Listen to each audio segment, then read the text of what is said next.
11 de agosto de 2010, projeto Memória e História Oral da Fundação Arquivo e Memória de Santos, em parceria com a Unimonte, entrevistando o senhor Lupércio Mussi.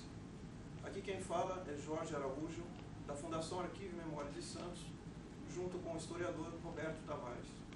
Boa tarde, senhor Lupércio. Boa tarde. Lupércio. A gente queria começar. O senhor pode nos dizer seu nome completo, local e data de nascimento? Lupércio Mussi, nascido no dia 21 de novembro de 1942, na cidade de Amparo, estado de São Paulo. E por ser nascido em Amparo, eu tenho um orgulho muito maior de ser santista. Santista que sempre fui, porque sempre vivi desde o nascimento nessa cidade, e depois de ter recebido, com uma grande honra, o título de cidadão santista, que foi outorgado pela Câmara Municipal de Santos num pedido, ou numa indicação do vereador Adelino Rodrigues. Então, ser santista, para mim, é uma das minhas maiores honras. E foi assim. Nascido em Amparo, meu pai já estava radicado na cidade de Santos, quando veio para cá em 1941, para Guarda Civil. Meu pai era Guarda Civil. Antigamente, nós tínhamos duas polícias no estado de São Paulo, a Força Pública e a Guarda Civil. E na Guarda Civil, meu pai foi um membro que se destacou.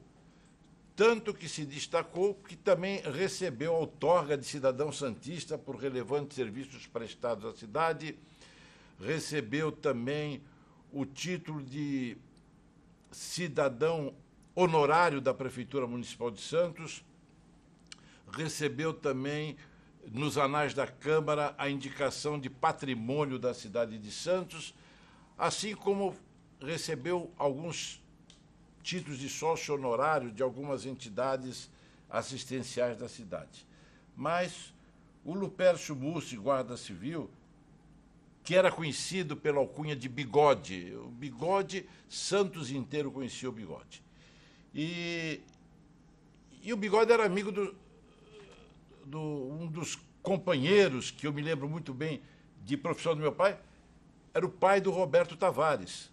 O senhor Tavares também, junto com o meu pai, faziam história dentro da Guarda Civil de Santos, pela dedicação que tinham, acima de qualquer outra coisa, pela cidade de Santos. E assim, eu comecei a estudar, ainda muito menino, no Liceu Santista, que na época chamava-se Escola Elisa Fonseca, e era na Constituição, no Liceu Feminino Santista.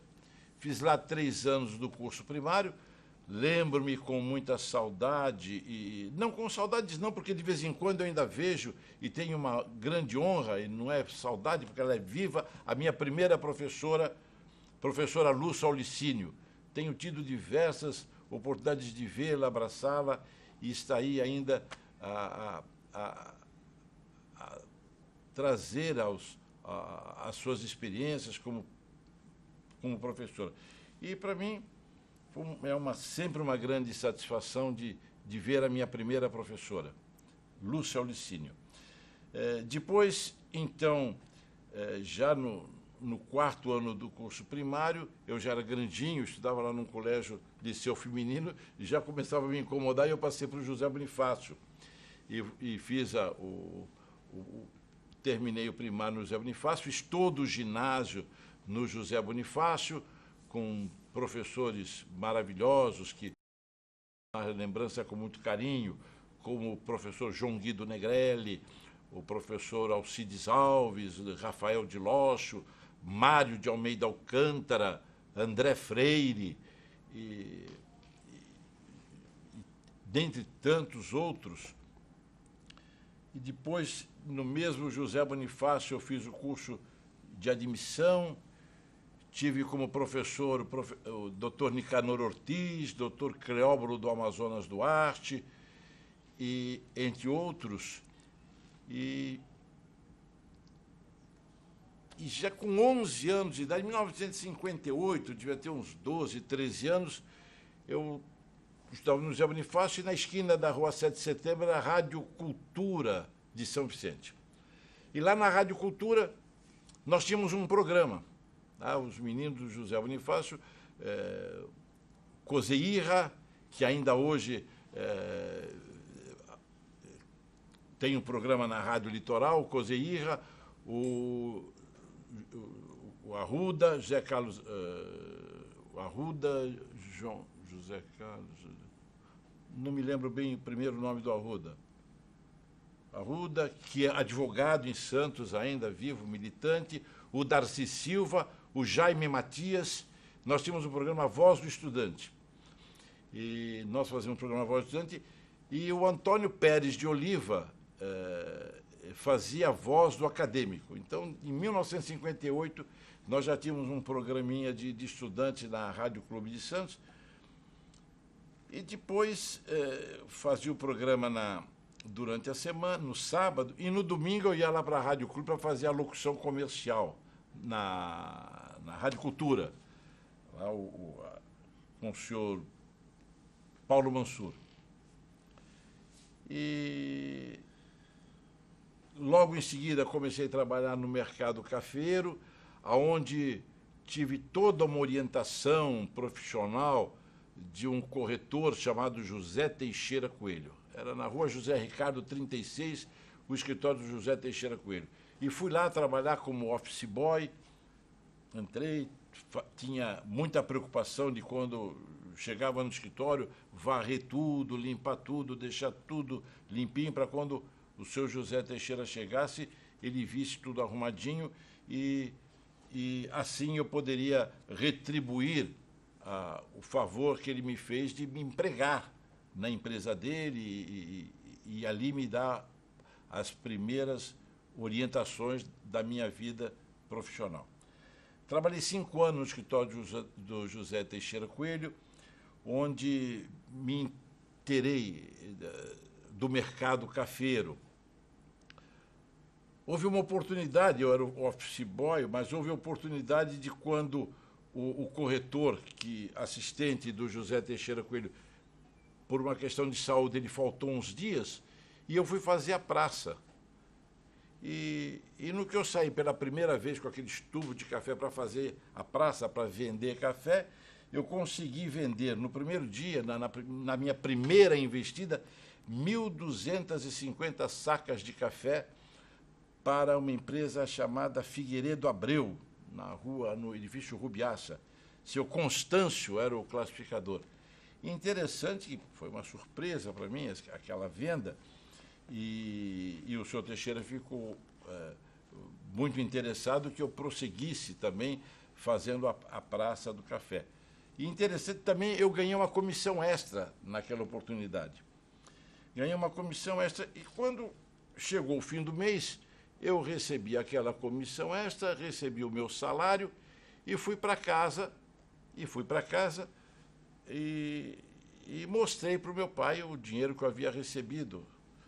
Meu pai ficou indignado, disse que não era possível, e me pegou pelo braço e imediatamente me levou no escritório de café, pedindo satisfação para o senhor José Teixeira. Como que o menino poderia ter recebido tanto dinheiro? Se realmente ele tinha me pago todo aquele dinheiro, se eu havia recebido todo aquele dinheiro, porque era muito. Ele que já estava no serviço público há tantos anos, não ganhava aquilo, e eu, menino, começando a trabalhar, mas era que aquele momento da Praça Cafeira era um momento dos mais... E meu pai era um homem assim, meu pai era um homem que muito severo, mas muito carinhoso. Severo no seu olhar, na sua maneira de ser. Nunca, em tempo nenhum, me repreendeu, me deu qualquer advertência. A advertência dele era no olhar. E sempre o olhar era como uma chicotada. Lembro-me, com tanta saudade do meu pai, que para demonstrar a dignidade, como era o Bigode na época, e como eram todos aqueles companheiros dele da Guarda Civil, como educaram os filhos, e o Tavares é testemunha disso. Eu morava na Rua Marechal Pego Júnior, numa vila, no número 68, e um dia meu pai chega em casa, eu estava com uma lixa velha na mão, lixando um cabo de vassoura. E meu pai chega em casa e diz: o que é isso?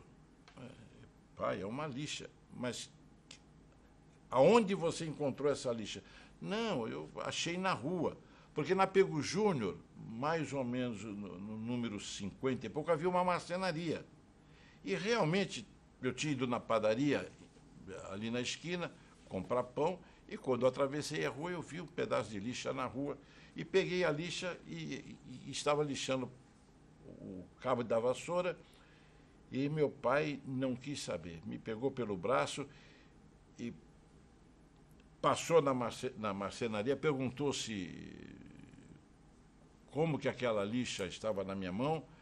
Eu disse para ele que eu tinha achado na rua. Ele falou: onde é que você achou? Coloca aí. Não é sua. Nunca, jamais você traga para casa nada, nem que você ache. Se você vê alguma coisa na rua, alguém perdeu. Então você deixe lá. Então o Bigode era assim. E eu folgo muito com essa posição do meu pai, porque sempre foi um homem que deixou uma herança de dignidade, de honra. Não deixou bens. Meu pai faleceu sem deixar nenhum bem, a não ser os títulos, que são de um... Não deixou casas, nem fazendas, nem propriedades, nem carro, nada. Mas ficaram as pegadas do Bigode. E tanto é que, quando meu pai já estava aposentado, velho, já com dificuldades para andar, de muleta, eu comprei um apartamento, já tinha oportunidade naquela época já de comprar um apartamento para que ele morasse.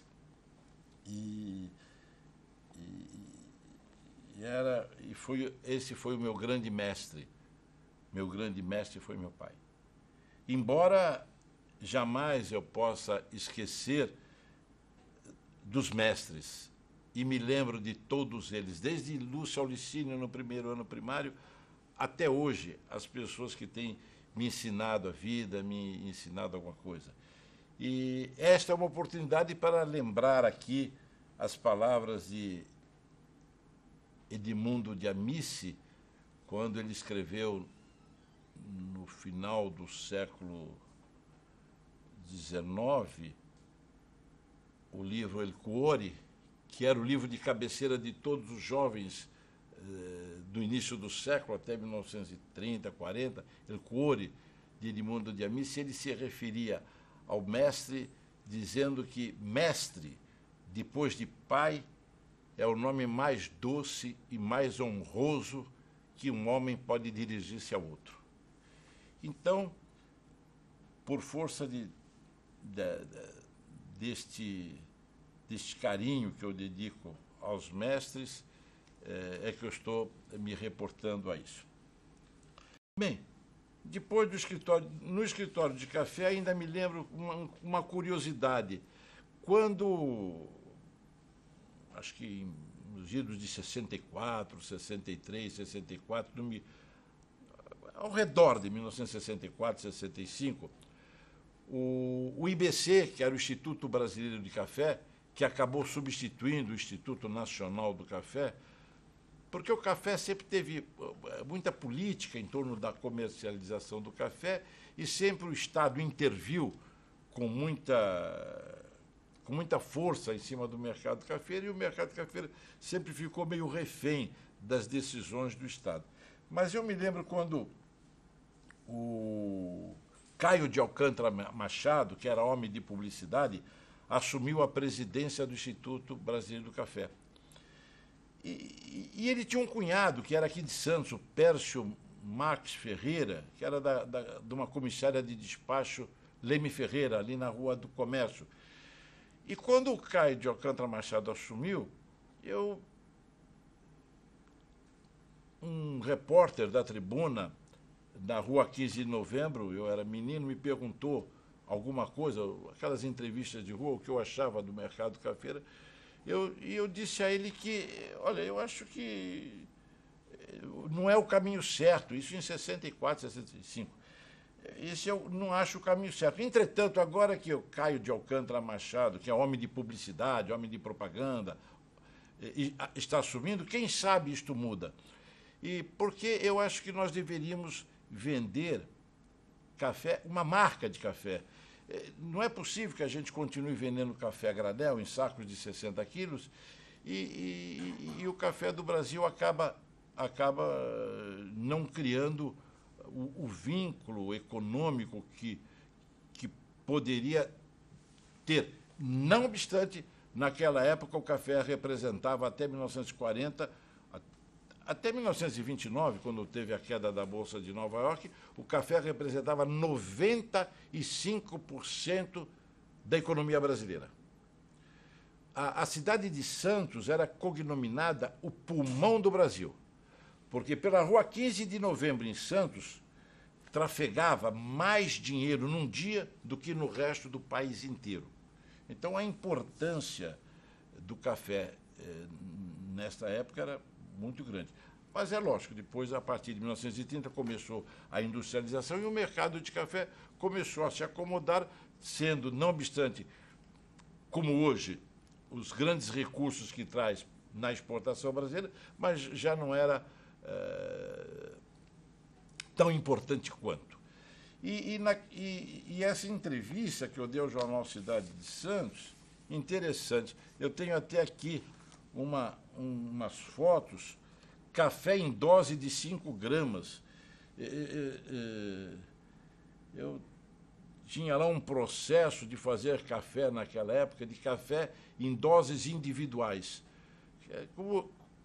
Como café em pastilha, café com leite. Esse cappuccino é uma patente. Eu tirei essa patente junto com um amigo meu, Antoine Boeri. Nós tiramos essa patente. E os jornais da época, a Tribuna da época, em 3 de 4 de 68, eu falei em 64, mas fui traído pela lembrança. Em 3 de 4 de 68, a Tribuna ainda publicou uma matéria a respeito que falava deste processo de café, vender marca de café. E por causa disso, quando, um pouco antes do Caio de Alcântara Machado ter assumido o Instituto Brasileiro do Café, o presidente era um outro senhor chamado doutor Renato qualquer coisa, eu sou traído pela memória, e ele tinha uma resolução do IBC permitindo a venda de café verde em grão nos portos e aeroportos nacionais, porque naquela época o grande souvenir que o Brasil tinha era café, mas era proibido embarcar com qualquer quantidade de café. Você não podia embarcar com 1 grão de café verde ou café torrado, porque era contrabando. Era o bem maior, era o ouro verde que nós tínhamos. Então, Renato da Costa Lima, presidente do IBC, forçado por uma pressão de que nós gostaríamos de vender café verde em grão em todos os portos e aeroportos nacionais, como souvenir, autorizou a venda em saquinhos de meio quilo desse tipo de café como souvenir. Então, mas eu era menino sem recursos para desenvolver essas tarefas. E aí tentei conversar no IBC da possibilidade de fazer, pelo menos no porto, no terminal de passageiro, de vez em quando tinha uma movimentação, não me lembro como chamava lá aquele terminal, autorização para que vendesse o café nessas embalagens autorizadas, era a única pessoa no Brasil que tinha essa autorização, era eu. Mas aí a ideia prosperou e o IBC, então, resolveu fazer a Casa do Café, no Porto de Santos, que existe até hoje. Mas a Casa do Café, para participar da Casa do Café, havia necessidade de ser torrador. E eu não era torrador, e nem tinha condições de ser torrador. Quis participar daquele pool da Casa do Café para vender o meu café verde em grão, mas não foi possível, porque eu não tinha os recursos e também não era torrador, e fiquei fora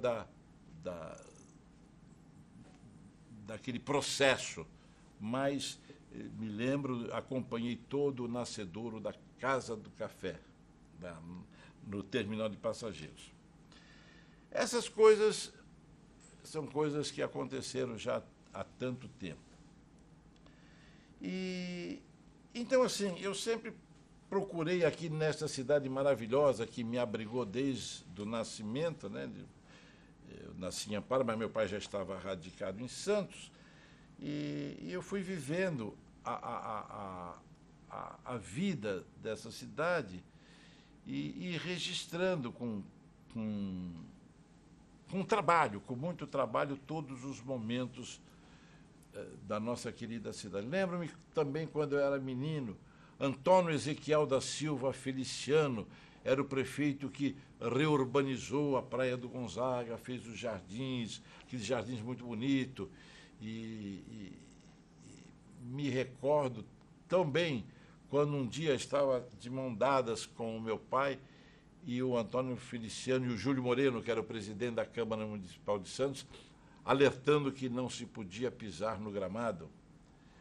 E meu pai trabalhou 30 anos, 25 anos a 30 anos ali no Gonzaga, bem no Gonzaga, e me lembro uma vez um comentário do prefeito da época, junto com o Júlio Moreno. Eu era menino: olha, menino, se tivesse 6 pessoas como o seu pai aqui nesta cidade, nós estaríamos muito tranquilos. Uma homenagem que fez para mim, ao meu pai, que me deixou muito emocionado, e por isso mesmo eu tenho em mente a figura marcada na minha vida, a figura daquele grande prefeito que foi Antônio Ezequiel da Silva Feliciano. E lamento que não exista em Santos nenhuma rua com o nome desse grande prefeito. Não obstante, tenha sido uma luta do jornalista Anleto Rossato. O jornalista Anleto Rossato, a que eu tinha amizade, que eu tinha um carinho muito especial, sempre comentava: interessante, a cidade de Santos ainda não reconheceu com o nome de um logradouro Antônio Ezequiel da Silva Feliciano. E, continuando nessas minhas lembranças, eu chego depois da empresa, depois que eu saí da firma de café, eu fui para São Paulo para trabalhar na indústria farmacêutica. Em São Paulo, recomendado pelo mordomo da Santa Casa de Santos, um senhor muito bom. Ele me indicou para que eu procurasse um laboratório que vendia para a Santa Casa e para que eu arranjasse emprego, porque eu fui para São Paulo para estudar. Pedi demissão lá do senhor Teixeira. Senhor Teixeira, eu trabalho aqui há 5 anos, mas eu vou sair, que eu quero ter uma nova perspectiva em São Paulo. Eu já arranjei um emprego em São Paulo e fui trabalhar no Produtos Roche, Químicos e Farmacêuticos. Fui trabalhar no laboratório Roche, que era na Brigadeiro Luiz Antônio, 1200 e qualquer coisa. E lá permaneci no Roche por um tempo. E depois retornei a Santos, trabalhando, me transferi do Roche para o Abbott Laboratórios do Brasil. Trabalhei um tempo aqui no Abbott Laboratórios do Brasil com propaganda e vendas. Depois do Abbott... São Paulo, você estudou o que lá? estavam aqui em São Paulo. E quando eu fui para São Paulo, eu fiz o científico. Eu tinha terminado o ginásio aqui, fui fazer o científico no Colégio Paulistano. Ali, morava numa república ali na rua São Joaquim, e estudava o curso científico. Porque eu queria fazer medicina. Mas só que o curso de medicina tinha um cursinho que fazia medicina, mas a medicina você tinha que estudar de manhã, à tarde e à noite, e era um curso muito caro. Eu não tinha como estudar medicina, não havia possibilidade nenhuma. Então eu vou trabalhar num laboratório, quem sabe no laboratório eu tenho a oportunidade de conciliar as duas coisas e estudar medicina, mas não consegui.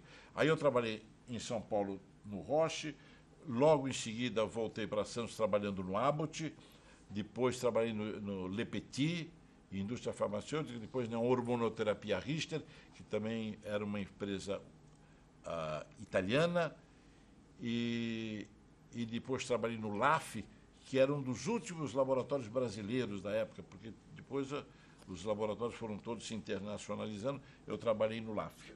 Então eu trabalhei 12 anos na indústria farmacêutica. Trabalhava em propaganda e vendas. Propaganda e vendas. Nesse ínterim de troca de laboratório, eu montei aqui em Santos uma pequena fábricazinha de produtos químicos e fazia laque, desodorante. Interessante. O conhecido advogado de Santos, falecido, lamentavelmente, Walter de Carvalho, ele morava na rua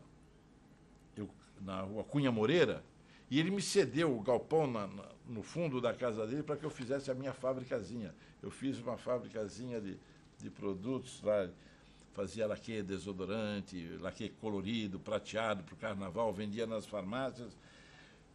No mesmo momento em que um primo, um menino casado com uma prima minha, em Amparo, fazia sabão. Ele fazia sabão no quintal da casa dele. E o Beira, Valdir Beira, casou com Ana Maria, que é minha prima. E o Valdir Beira também fazia seu sabão lá numa fabriquinha pequena no fundo da casa dele. E como eu sou nascido em Amparo, eu ia muito a Amparo e eu sempre trocava alguma experiência com o Valdir Beira. Só que a minha indústria, Santos tem uma desvantagem para os jovens, né? Praia, chopinho e tal, e a gente fica um pouco mais acomodado. E no interior, o Valdir Beira desenvolveu tanto a fábrica dele, que hoje é uma das maiores, a Química Amparo. O Valdir faleceu, minha prima está lá à testa, Ana Maria. A Química Amparo é uma das maiores empresas, de maiores fábricas hoje no Brasil. É o sabão IP. Eles fabricam o sabão IP, fabricam detergente IP, que todos nós temos na nossa casa. E quando o Valdir estava começando a IP, lá o Química Amparo, eu estava começando também aqui, mas depois dessa investida, eu voltei a trabalhar em laboratório e deixei a coisa, porque o laboratório já era um pouco mais seguro, os laboratórios davam um carrinho para a gente, então o jovem com carro era outra coisa. Então, o Valdir continuou, e com grande sucesso, a fábrica dele, e eu voltei a trabalhar em laboratório. Mas eu perdi o meu emprego no último laboratório que eu trabalhei, na Hormonoterapia Richter. Eu fui dispensado. Também um fato curioso, por que eu fui dispensado do laboratório? Existia um médico em Santos, Dr. Leôncio de Rezende Filho. O Leôncio de Rezende Filho era cognominado o médico dos médicos. O homem era um gênio. O Dr. Leôncio era um gênio da medicina. E ele era aquele que todos os médicos, quando tinham dúvidas, se procuravam uma orientação. E eu trabalhava num laboratório, e o laboratório fez uma aula em São Paulo para lançar um produto, um anabolizante. E peguei aquelas literaturas, estudei aquelas literaturas, tudo que era a nossa função. Eu retornei a Santos e fui conversar com o doutor Leôncio de Rezende a respeito do produto. Ele era um gênio, e eu queria dizer, eu conheço, esse é um sal desenvolvido. Ele tinha uma maneira, ele era mais magrinho e tal, um sal desenvolvido por Lieberman, não sei o que lá, assim, e ele contava, ele conhecia tudo. Os próprios sal do remédio ele já conhecia. Mas você sabe de uma coisa, este sal, ele acaba interferindo na articulação, né? Na articulação, e é muito perigoso para a criança. Isso é contraindicado na pediatria. Isso não se pode dar para a criança, porque ele calcifica um pouco a articulação, não sei o nome agora, já esqueci também o nome que se dá, cartilagem. Isso endurece um pouco a cartilagem. Bem, eu recebi aquela informação do Dr. Leôncio Rezende Filho, e quando teve a próxima reunião no laboratório, e os companheiros do Brasil inteiro discutindo lá, estudando lá, porque naquela época a gente estudava um pouquinho, eles davam aulas do produto para que a gente pudesse apresentar ao médico.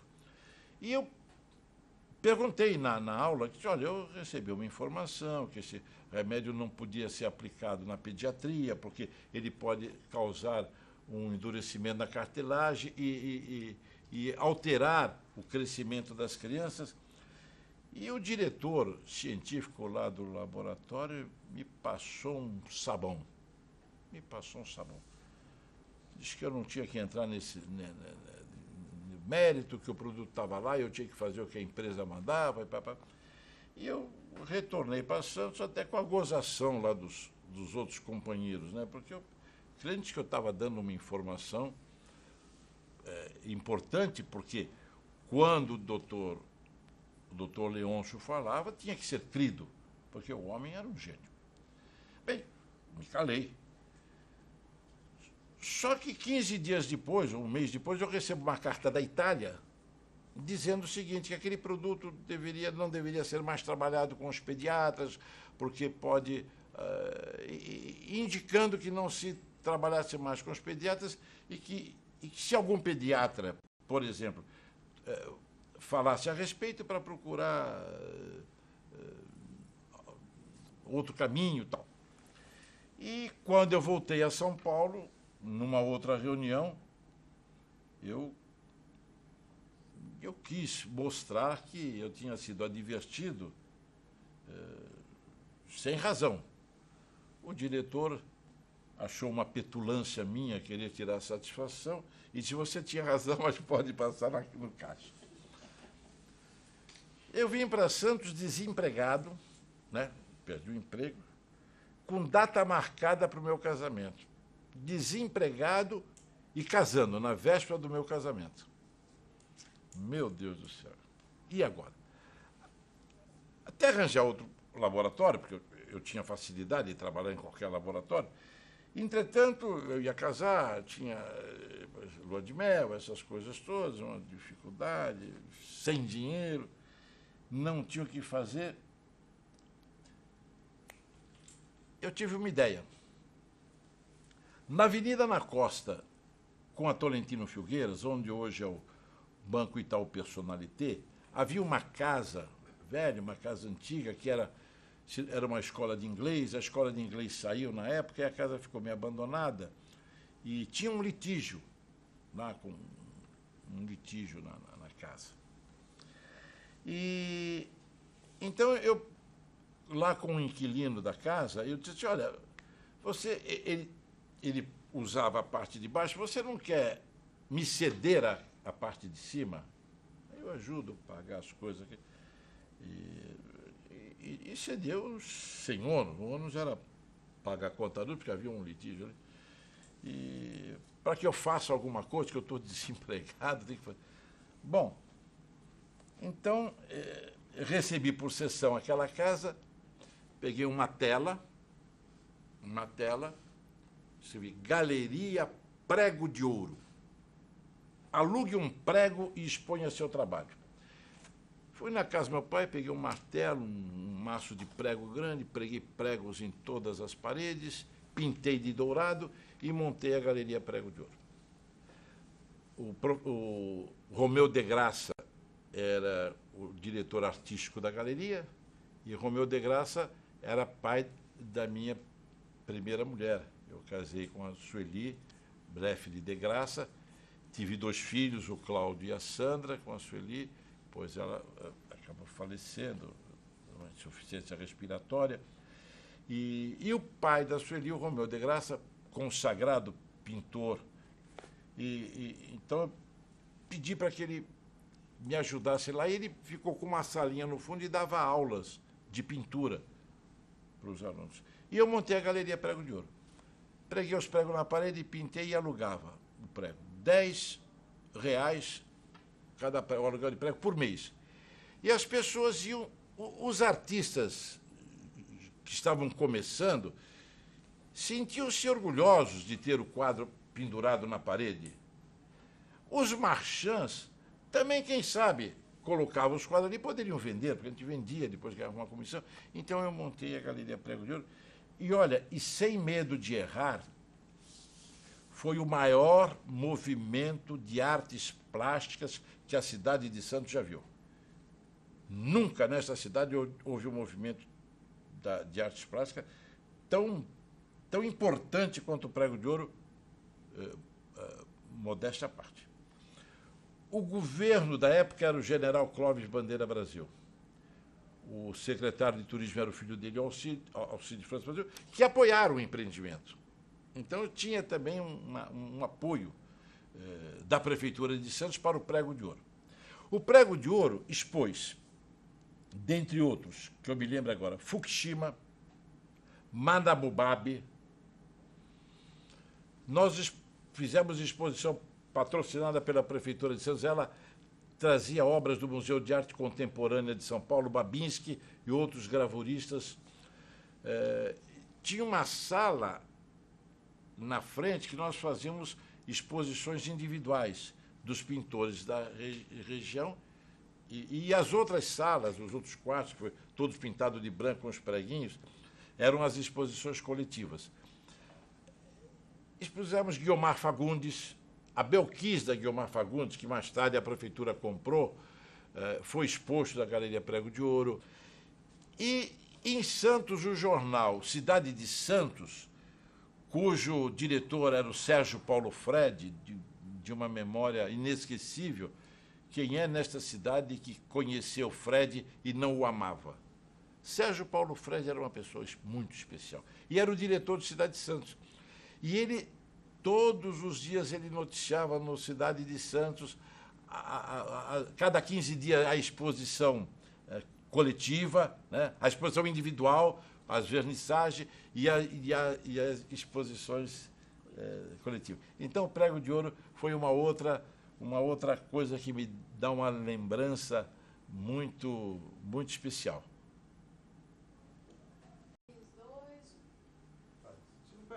Voltando um pouco no tempo, na sua infância, juventude, quais as lembranças que você tem da cidade, desse momento, do desenvolvimento que o senhor acompanhou da cidade? Eu acho que a cidade de Santos ela poderia ter se desenvolvido mais. Eu acho que nós tivemos aí um período como se diz na linguagem dos motoristas, com breque de mão puxado. Uma cidade que foi cognominado Pulmão do Brasil, quando tinha o tempo áureo do café. Acabou a época do café, começou a época da industrialização, nós já tivemos Cubatão como um polo industrial muito importante, cujo polo industrial deveria ser o polo industrial da cidade de Santos. Cubatão deveria ser o Distrito Industrial de Santos. Entretanto, aí que eu digo que eu acho que puxamos o breque de mão. Alguns interesses políticos contrariam os interesses da cidade.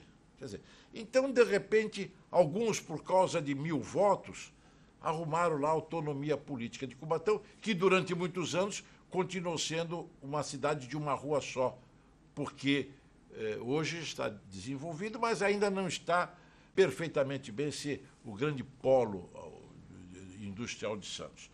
Então nós tivemos, terminada a fase do café, tivemos a autonomia de Cubatão, que ficou lá a partir de a refinaria, foi o primeiro polo da refinaria, perdemos Cubatão. Os interesses pessoais sempre superaram os interesses da coletividade. Então, a cidade poderia andar com mais desenvolvimento. Aí tivemos um desenvolvimento mais ou menos aparente, que foi aquele boom imobiliário da década de 60. E se construía, imóveis para apartamento de temporada, e, na verdade, a cidade carecia de um desenvolvimento mais sustentável. E não mudou muito. Se você analisar a cidade de Santos, de 1930 até hoje, não tivemos grandes avanços, não. Eu acho até que as administrações foram administrações que não planejaram muito a cidade. Não estou querendo aqui fazer críticas, mas imagine uma região como a nossa, que tem esse polo industrial de Cubatão, que tem aí à nossa frente esse vasto oceano, 200 léguas, 200 milhas para frente, mais 8.500 quilômetros de costa. Imagine uma região que tem um Vale do Ribeira com uma mata atlântica de uma biodiversidade extraordinária. Imagine você o porto, o que representa o porto. E até hoje nós não tivemos uma universidade pública com centro de pesquisa, centro de desenvolvimento mais sustentável. Felizmente, nós temos as universidades particulares, são 7 que vieram e estão dando aquilo que a cidade precisa. Mas a iniciativa privada, porque a responsabilidade do Estado de ter aqui um centro de pesquisa e um centro de desenvolvimento sustentável, de tecnologia, nós nunca tivemos. Eu acho até porque nós somos um pouco carentes de estadistas, a nossa região. Eu noto que eu viajo ao interior, eu vejo como esse pessoal do interior se desdobra em levar desenvolvimento, em levar progresso para a cidade. E não vejo na mesma proporção para a nossa região.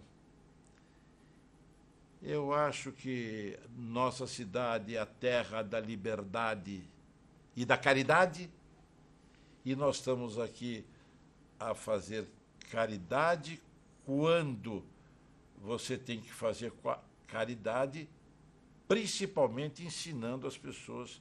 Não adianta só dar, tem que dar, ensinar as pessoas a se desenvolver. Eu acho que o desenvolvimento de Santos, ele está aquém do que deveria estar. O porto está se desenvolvendo agora, temos um grande porto. Não é de agora. Quando Cândido e Gaffré fundaram a Companhia Docas de Santos e desenvolveram esse porto por 100 anos e tornaram esse porto o maior porto da América Latina, privado. Então, na verdade, a cidade se desenvolveu muito mais pela atuação do porto, da política privada, que era uma empresa privada, e depois de empresas, de gente de fora, do que nós mesmos. Nós ficamos muito aquém do que poderíamos estar, do lugar que poderíamos estar. Continuo?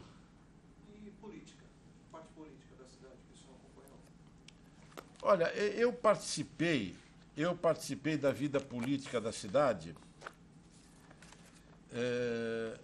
a partir... Não, desde os 15 anos de idade. Eu me lembro quando eu tinha 15 anos de idade, 16 anos de idade, eu ia muito à Câmara Municipal.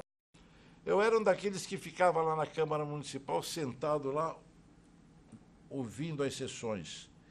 Tem uma lembrança muito grande do vereador Fernando Oliva, uma lembrança muito de perto do prefeito José Gomes, e do Antônio Feliciano, depois do Silvio Fernandes Lopes, e depois do José Gomes. Ia muito à prefeitura, lembro do Fernando Oliva, que era um homem muito ativo, um homem leal com a política. Nem sempre as atitudes dele, o caminho que ele percorria, me agradavam, porque quando era menino, era do PTB, porque era aquela história de um... Getúlio foi interessante. O Getúlio, ele manobrava todos os partidos e cada um deles ele dava uma característica diferente. Então, eu imaginava, quando menino, que o PTB fosse um partido mais socialista, que tivesse uma visão mais social, quando, na verdade, tudo era mais ou menos manipulado. Então, desde criança, eu participo da vida política da cidade, mas sempre no bastidor. Eu nunca tive coragem, porque não é da minha essência, né, participar ativamente, na frente. Então, eu sempre participei dos bastidores, até como membro do PMDB, fui presidente da comissão de ética do PMDB, do Instituto Pedroso Horta. E durante o movimento da autonomia, em 1983, começamos acho que em 81, até 83, aquele movimento para termos autonomia política de Santos, vimos que os políticos, na verdade, faziam muito pouco para a autonomia. O que levou a cabo a autonomia de Santos foi o movimento popular. Realmente foi um movimento popular, aquela comissão suprapartidária que se criou, né, dos estudantes, dos operários, dos sindicatos, de alguns sindicatos. Você participou... Nós estivemos juntos em Brasília, o Betão estivemos juntos em Brasília, nós estivemos juntos em Brasília para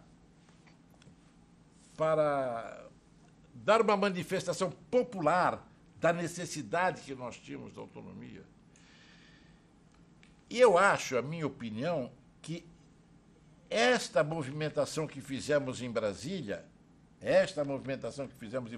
que eu tenho fotos aqui, né, em algum lugar daqui, que foi, na verdade, o que trouxe autonomia política para Santos. Porque você lembra bem, o Betão lembra bem, que quando nós chegamos lá, o projeto de autonomia de Santos não ia ser votado porque não tinha nem quórum. Estava, efetivamente, o doutor Gastone Rigg estava lá, autor do projeto, mas simplesmente não tinha quórum, não se ia votar. E quantos deputados e senadores estavam lá?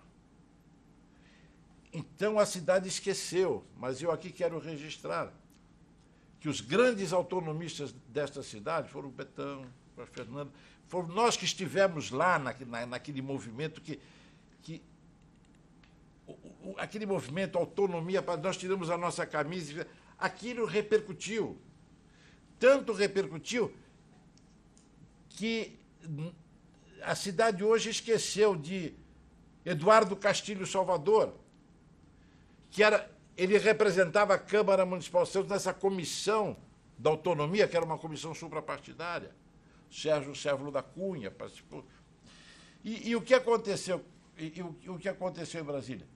Aconteceu que estava lá no plenário o senador Humberto Lucena. O senador Humberto Lucena foi de uma importância vital para a autonomia de Santos. E sabe por quê? Porque o Eduardo Castilho Salvador, um homem de acendrado amor por esta cidade, ele propôs na Câmara Municipal de Santos o título de cidadão santista para Humberto Lucena. E a Câmara outorgou a Humberto Lucena o título de cidadão santista. E o senador da Paraíba se sentiu santista. E todas as vezes que um santista fosse a Brasília, a maioria dos santistas ia a Brasília, ia no gabinete de Humberto Lucena. O gabinete de Humberto Lucena recebia mais santista do que o gabinete dos nossos próprios deputados. É uma questão meio polêmica, mas essa é a minha opinião. Então, lá, naquela altura dos acontecimentos, tivemos lá Humberto Lucena, que por um trabalho do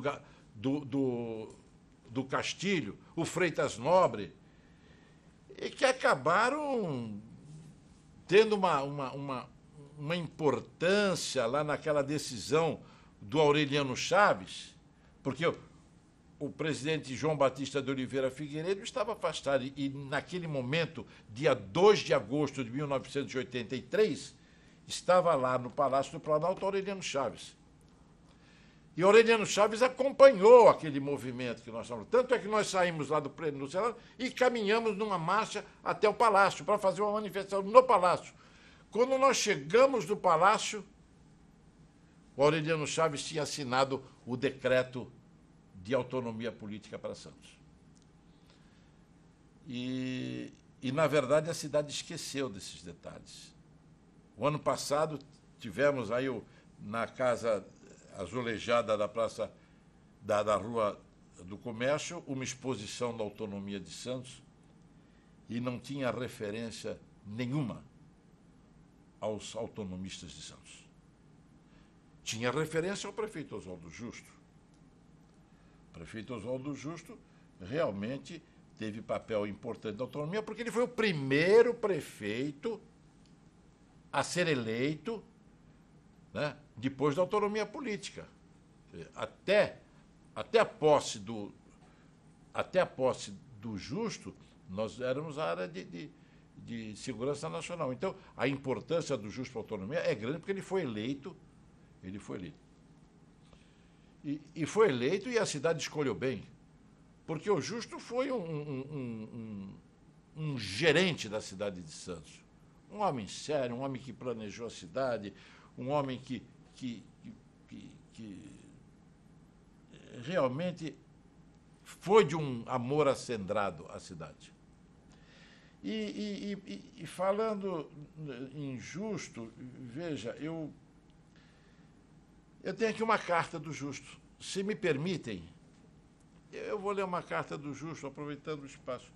Meu caríssimo amigo Lupércio, qualquer palavra que eu escreva nesta carta não será suficiente para agradecer o que você e seu filho fizeram por mim e pela nossa cidade. Tivesse Santos, homens da estatura moral, competência e amor à nossa terra como você, e não estaríamos na situação em que nos encontramos. É confortado e muito confortador saber que nem tudo está perdido. Ainda temos, e muitos homens e mulheres que colocam os interesses da cidade acima dos interesses pessoais e do rei dinheiro. Você e sua família são exemplos. Tenho uma honra muito grande em saber que você é meu amigo sincero. Acredito que isso possa valer tanto quanto uma vitória nas urnas.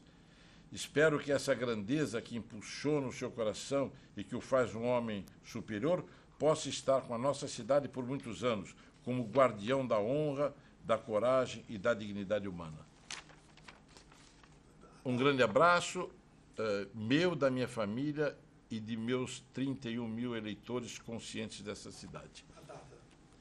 17/10/1996. Então, o Justo foi o primeiro prefeito após a autonomia política de Santos. E foi uma surpresa para mim ler no jornal A Tribuna, pego o jornal A Tribuna no dia... Justo confirma nomes para o seu secretariado. E me coloca o meu nome como secretário do Justo. E eu fui à prefeitura. Interessante que no dia 10 de julho de 1984, 5 horas da manhã, eu passo na casa do Justo, ou o Justo passa na minha casa, não me recordo bem, e nós vamos junto para a prefeitura. Não, eu passo na casa dele porque eu que estava guiando o carro, estava no meu carro. Nós vamos junto à prefeitura, chegamos na prefeitura às 5 horas da manhã. Subimos a escadaria, entramos no gabinete, eu e o Justo. Eu entrei junto com o Justo no primeiro dia de governo. Ele disse para mim, por onde nós começamos? Se o Justo disse para mim, por onde nós começamos? Eu disse, prefeito, vamos começar pelo patrimônio da cidade, vamos levantar a situação do patrimônio da cidade de Santos. Foi quando nós começamos a levantar o patrimônio da cidade de Santos. E aconteceram coisas interessantes, que conciliação bancária não se fazia há muito tempo. Bom, aí há muitos problemas, assim, porque, lógico, depois de tanto tempo sem um prefeito eleito, alguém que o povo pudesse cobrar, não é verdade? Então, essa parte política, eu estou iniciando por uma segunda fase muito importante, porque aí a cidade de Santos passou, a partir do Justo, o Justo planejou a cidade. O Justo planejou a cidade. De 10 de julho, que foi o primeiro dia que nós fomos à prefeitura, até o final do ano não tinha orçamento. A cidade não tinha orçamento, não se podia comprar um saco de cimento. Nossa capacidade de endividamento era zero. Nós não tínhamos capacidade de endividamento para comprar um saco de cimento. Me lembro quando o Justo, vamos visitar os empresários, e eu fui com o Justo visitar empresários, chegava na Lemoa, parávamos na Lemoa, olha, quem é o chefe? Aí eu entrava na frente, quem é o chefe aí? Quem é o diretor, o dono da empresa? Falou, olha, o prefeito quer falar com ele. As pessoas olhavam, o prefeito. E o prefeito ia para fazer parceria para criar o Distrito Industrial da Lemoa. Então, no Justo, nós começamos a planejar a cidade. Então, o Justo foi, na minha opinião, um grande gerente da cidade, um homem que teve um acendrado amor por esta cidade e fez um governo magnífico, um governo muito sério. O Justo fez um governo muito sério. Durante o governo do Justo, eu tive a oportunidade de receber sócio honorário de algumas entidades do movimento de ação secundária, por causa que eu recebia os alunos.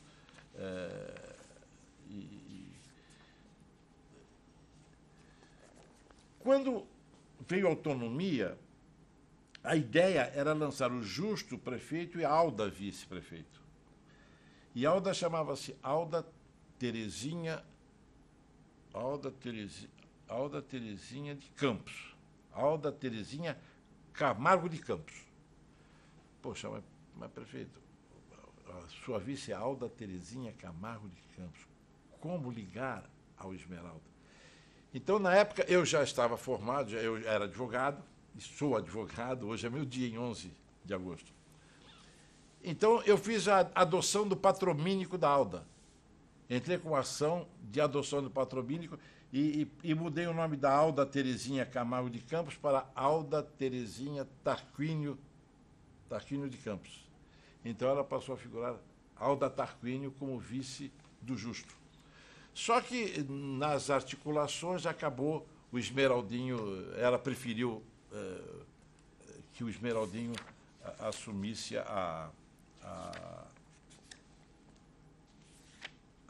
o cargo de vice-prefeito. E assim o Justo escolheu o secretariado. Eu tenho muita honra de ter participado do governo.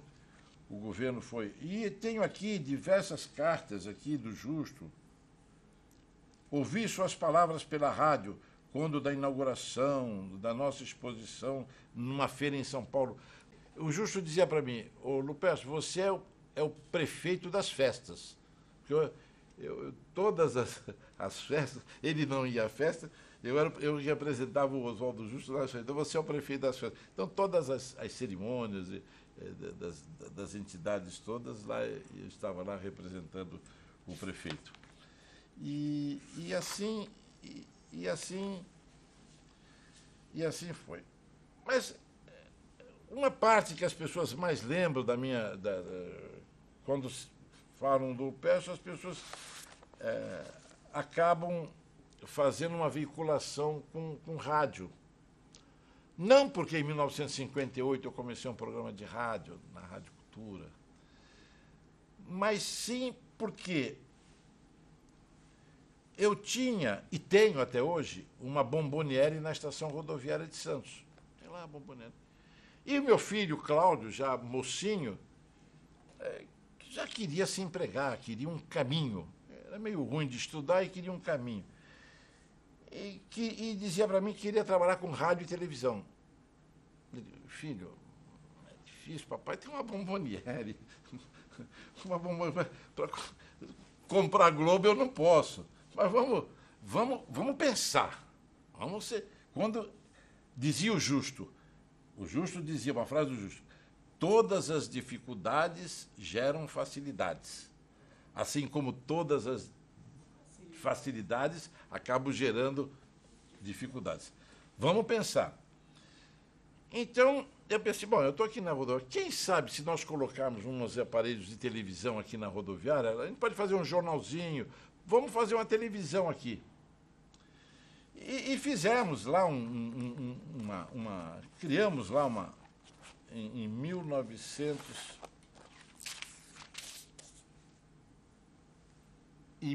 Em janeiro de 1983, criamos a Mussi e Gonzalez Comunicações Sociedade Civil Limitada, na Praça dos Andradas, 45, na estação rodoviária. Ramo da atividade: comunicação, jornalismo, publicidade e relações públicas. Montamos a Mussi e Gonzalez. Quem é o Gonzalez? O Cândido Gonzalez. Então, eu e o Cândido Gonzalez montamos lá um circuito fechado de televisão na rodoviária. E pusemos aí um nome pomposo de Rádio e Televisão Litoral. E as pessoas achavam graça, né? Quando nós saímos com aquelas câmerazinhas para filmar o que acontecia em Santos, né? Da rodoviária. Algumas inaugurações que tivemos lá na Lemoa, a gente ia lá com a câmera filmar para passar na rodoviária. Todas as nossas reportagens eram para passar na rodoviária. Rádio e Televisão Litoral, nome pomposo.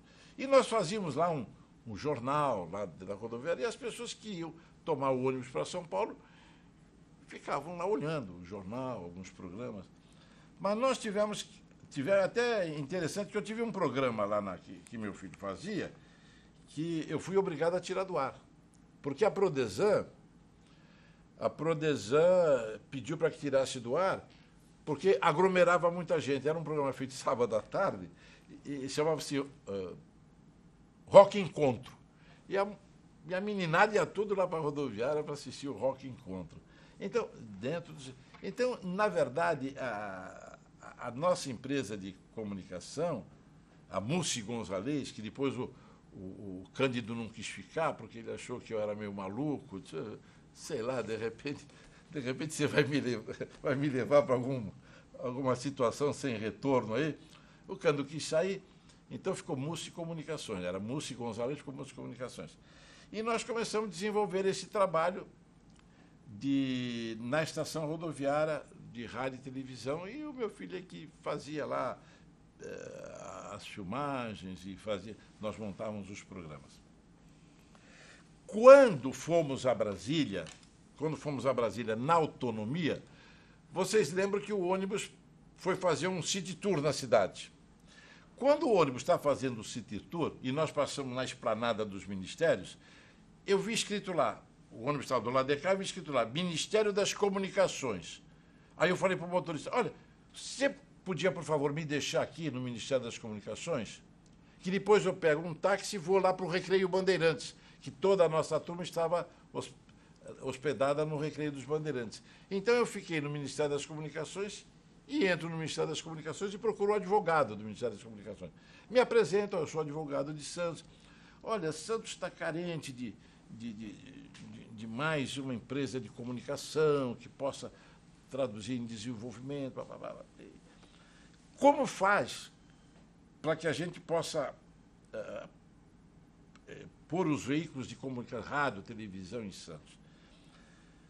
Televisão não se podia falar, porque a televisão, quem dominava aqui, o canal 8 em VHF era da Globo, o canal 12 era da SBT, o canal 10 era da Gazeta, né?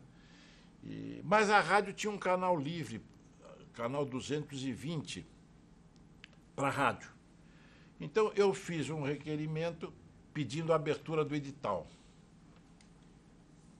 para o canal 220. E não imaginava que fosse tão difícil conseguir uma rádio, porque a concessão é intuito persona do presidente da República e ou do ministro. Eu não tenho cacife político para conseguir uma rádio. Mas, tudo bem. Se eu não conseguir, alguém vai conseguir. Não é verdade?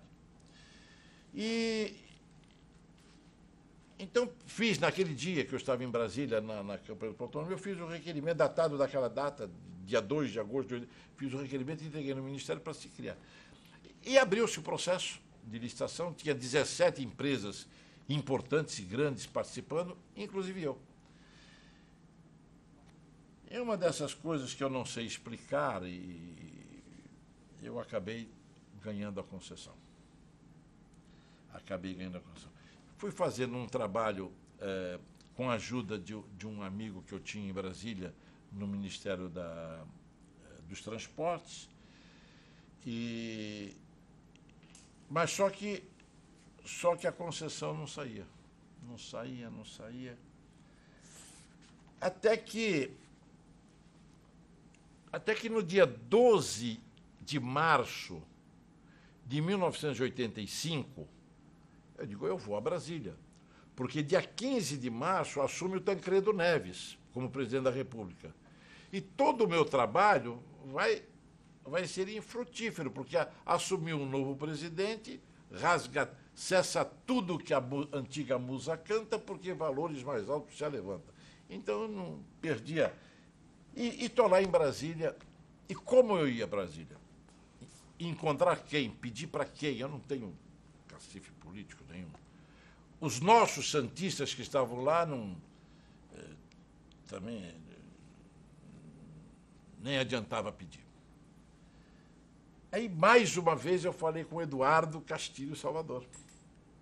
O Eduardo Castilho Salvador pega um cartão, Salete, meu amigo Salete. O portador, Lupércio Mussi, vai aí, atenda no que for possível. Assinado, Eduardo Castilho Salvador. Eu vou a Brasília, ao gabinete do senador Humberto Lucena.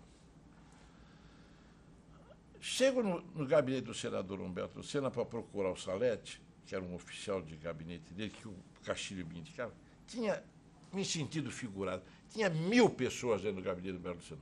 Porque ele era o líder do PMDB, ele era presidente do Senado, líder do PMDB no Congresso Nacional. Tinha 1000 pessoas, diplomatas, governadores, deputados. O mundo estava no gabinete do Humberto Lucena. O mundo. Tavares, o mundo estava no gabinete do Humberto Lucena. Eu vou lá, procuro o Salete com o pedido do Castilho. O Salete me pega pelo braço e vai furando toda aquela multidão, abre a porta do gabinete do Humberto Lucena e me põe na frente do Humberto Lucena. Olha, esse moço aqui vem aqui indicado pelo Castilho. Humberto Lucena olha para minha cara e disse, O Castilho aqui manda. Este gabinete é de santista. O que o santista precisar aqui é atendido. Qual é o problema? Eu digo, é assim, assim, assim. Eu já tenho aqui uma carta do Leitão de Abreu para me outorgar, acho que o Leitão de Abreu era o chefe de gabinete do Figueiredo, para outorgar a concessão para o Lupercio, mas não vão outorgar, senador, porque a política está mudando e tal. E expliquei para Humberto Luceno. Humberto Luceno, liga com o Ministério. Ligaram lá, ele pega o telefone na minha frente. Rômulo Vilar Furtado, era o secretário-geral do Ministério, há 20 anos estava lá. E um homem bom, Rômulo, um homem que conhecia muito comunicação. Aí Humberto Luceno disse, Rômulo, está aqui comigo um amigo, e eu quero que você me atenda. Porque quantos anos você está aí, Rômulo? Rômulo, 20 anos. Você está há 20 anos, eu nunca te pedi nada. É o meu primeiro pedido. Dê esta concessão que está aí lá para Santos para o PMDB. Porque naquela época, para o PMDB. Não, mas acho que do outro lado, o Rômulo falou alguma coisa e o Castilho põe a Zé Camargo, Zé Camargo já recebeu muito. Era o Zé Camargo, mais um deputado de Ribeirão Preto que queria ir. Esta aqui você dá para mim. Pode dar aí pode assinar essa portaria. E eu vou ficar esperando aqui você me informar que já assinou essa portaria. Quer dizer, a Rádio Litoral deve, também não só a cidade deve a Castilho, mas a Rádio Litoral também deve a Castilho e Humberto Lucena esta concessão. Aí eu fico lá esperando. Ele mandou esperar, eu vou esperar. Até que horas eu não sei. Até que, de repente, toca o telefone e olha, estão lhe esperando no Ministério dos Transportes. Porque foi assinada a portaria. E eu já não consegui. Eu queria agradecer ao Luciano, mas não conseguia falar mais com ele. Aí não conseguia mais falar com ele. Peguei um táxi, fui direto e a portaria estava assinada. Mas a portaria assinada, política, vocês sabem como é que é. Não vale nada se não for publicada no Diário Oficial. E era 12 de março. Ou saía a publicação, eles mandavam naquele dia, ou não tinha concessão. Aí uma outra briga. Aí esse meu amigo era companheiro lá de um indivíduo lá do Diário Oficial, ele liga para o Diário Oficial, chama um amigo e diz, olha, eu preciso que vocês me publiquem essa portaria hoje. Aí foi naquele dia, 12 de março, a portaria para o Diário Oficial e foi publicado no dia 15 de março, no dia da posse do Tancredo. Ganhei a concessão de uma rádio. Esse projeto começou na rodoviária, com autonomia. Bem, Tancredo, infelizmente, não assume Sarney, e Antônio Carlos Magalhães caça a minha concessão. Teve um outro episódio anterior que eu me reservo no dia de não comentar. Em off eu posso depois comentar, mas não, com relação às coisas aqui da nossa cidade. Então depois eu procurei um deputado da Bahia que me arranjou uma audiência com o Antônio Carlos Magalhães, o Antônio Carlos Magalhães liberou. Mas eu procurei um deputado da Bahia. E as coisas mais importantes da nossa região, nós temos que procurar as pessoas de fora. Bem, então aí surgiu a Rádio Litoral. E a Rádio Litoral, começamos a desenvolver aí uma atividade da Rádio Litoral, ela entrou no ar e tal. Mas nós queríamos também televisão. Mas televisão não tinha jeito. A Globo era dono do canal. Mas o presidente Figueiredo estava por aqui da Globo. Ele queria ver se... E alguém do próprio Ministério disse, olha, pede o edital para o Canal 8. E eu pedi o edital para o Canal 8. Aí, na concorrência, porque a Globo, ela usava só o canal, o canal era emprestado para a Globo, né? Porque o Canal 8 era um canal gerador, e ela repetia. Aí foi a concorrência pública. Na concorrência pública, o Gaston Henrique ganhou, porque o Gaston Henrique, na época, também era um homem de poder, porque ele era presidente do PTB, líder da bancada, 23 votos na Assembleia Nacional Constituinte, já no governo Sarney, e ganhou. Bom, mas tudo bem, então vamos pedir um edital para outro canal. Pedimos um edital para o Canal 12. O Canal 12, uma surpresa, sai publicado no jornal que o Secato havia ganhado. Como o Secato? Depois daquele problema do Banespa, o cara ganha um canal de televisão. Aí o jornal Estado de São Paulo, o Jornal da Tarde, faz uma reportagem que não era possível. Aí fizeram uma modificação do contrato social, o Chico Santa Rita, porque o canal era do Quércia, mas o Chico Santa Rita entra com sócio e o Quércia acaba, em nome do Chico Santa Rita, ganhando o canal. Um outro canal que era o canal da Record, canal 54. Aí o diretor do Serviço de Radiodifusão lá do Ministério disse, olha, não pede a abertura desse edital, porque você não tem força política. Se você pedir, você não vai ganhar. Aí o que eu faço? Entra com um projeto para transformar o canal 54 em 56, ou 54 também não me lembro, em 56E, canal educativo, porque aí não vai para a concorrência, aí nós vamos te dar. Entro com o projeto, esse canal era da Record. Eu consegui tirar o canal da Record. Foi transformado em 56E e eles me deram a concessão.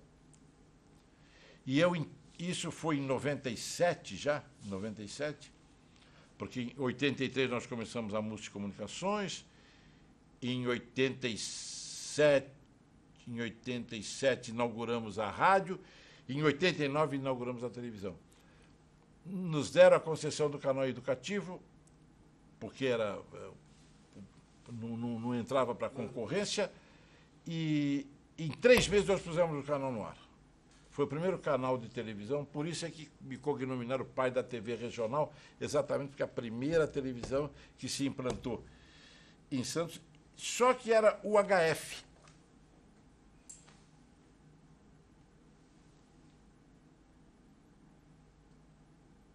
Amor, a ideia de um dos maiores educadores que o Brasil já conheceu e que, infelizmente, não é lembrado, né, como grande educador que foi, que ele montou o rádio no Brasil exatamente para educar o povo brasileiro. Uma passagem rápida para o Roquete Pinto. Na década de 70, o mundo todo se impressionou com o nome de um filósofo canadense chamado Marshall McLuhan. Então, quando Marshall McLuhan, em 1970, mostrou para o mundo a aldeia global, ele ficou sendo aí um homem, um filósofo respeitado. Mas, meus amigos, em 1923,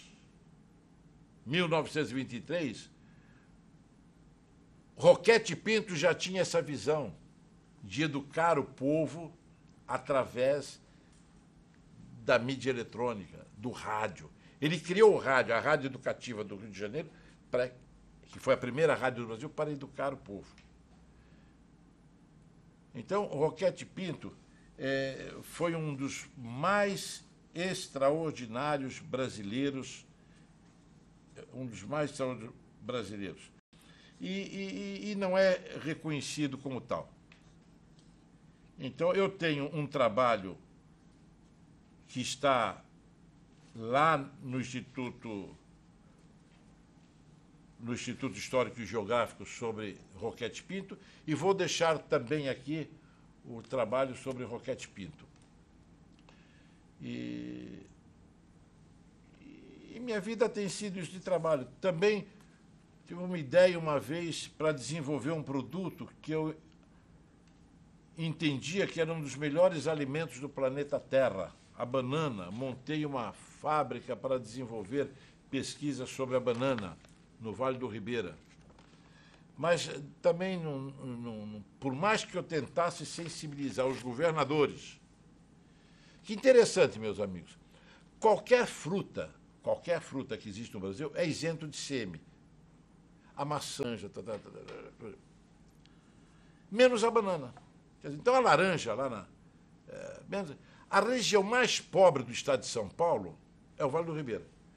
Então, eu tentava com os governadores, Mário Covas, Alckmin, tentava com os governadores que desse uma isenção de ICM para a banana, porque todas as frutas tinham isenção de ICM, as polpas das frutas. E eu dizia que a região mais pobre do estado é o Vale do Ribeira.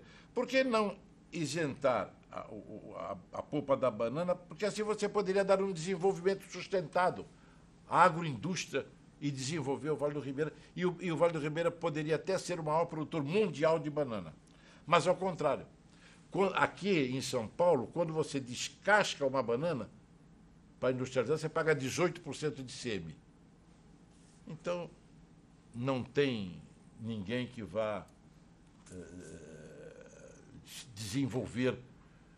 Parece que o Vale do Ribeira está capeado de segredos que é difícil desenvolver aquela região, porque não há vontade política. Tantas outras curiosidades eu teria para transmitir aos meus amigos, mas o tempo é curto. Eu só gostaria de lembrar que, nas homenagens que a cidade de Santos teve a um ilustre filho, que foi o padre Bartolomeu de Gusmão, nós fizemos uma campanha nacional para homenagear Bartolomeu de Gusmão, e eu fui presidente desta comissão nacional em homenagem aos 300 anos do padre Bartolomeu de Gusmão. E essa cidade, e eu sou santista, porque essa cidade me traz, desde o meu nascimento até hoje, muita alegria. Alegria quando eu vejo numa foto meu pai recebendo no Paço Municipal uma homenagem da cidade de Santos através do prefeito Silvio Fernandes Lopes. Alegria de quando o atleta do século, Pelé, completou 60 anos e a imprensa de todo mundo queria uma entrevista com o Pelé responde a todos: olha, eu vou fazer uma coletiva, vocês vão lá no Lupércio e eu dou entrevista lá na Rádio Litoral, vou dar uma entrevista coletiva. O atleta do século me homenageou com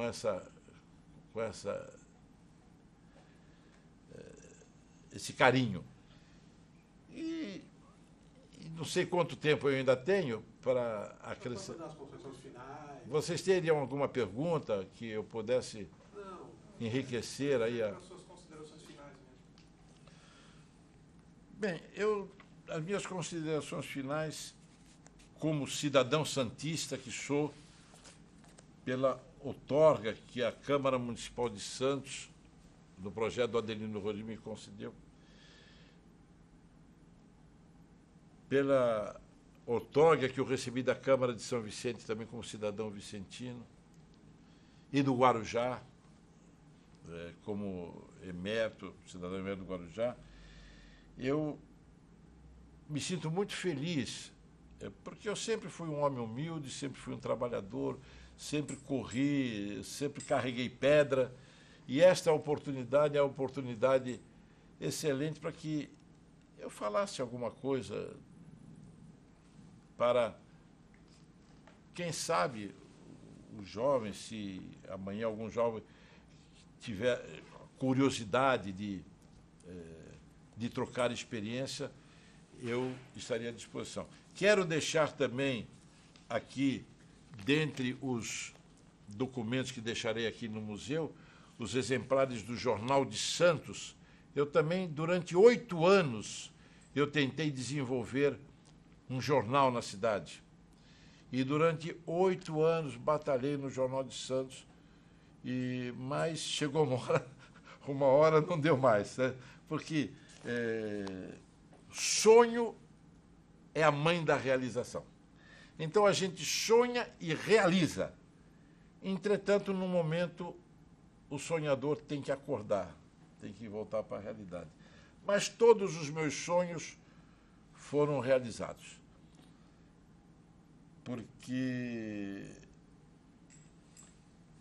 Mas eu não deixei de sonhar ainda. Quem sabe, ainda outras realizações. Vocês não imaginam, ontem eu fui a São Paulo, percorrer São Paulo, para sentir o sinal da Rádio Litoral na capital de São Paulo. Então, de repente, nós estamos dando um plus que a Rádio Litoral vai pegar em São Paulo também. Então, esses são os sonhos que nós temos e que nós batalhamos e que nós vamos... Agora, não é nada para mim, porque eu não quero deixar nenhuma lembrança, vou deixar aqui um depoimento, eu não quero deixar nenhuma lembrança de nada disso, porque isso não adianta nada, deixar herança. O que eu quero é ver se eu consigo deixar algumas pegadas para que eu possa ser lembrado pelas pegadas. Bom, então, em nome da Fundação Arquivo e Memória de Santos e da Unimonte, agradecemos ao senhor Lupércio Mussi pelo seu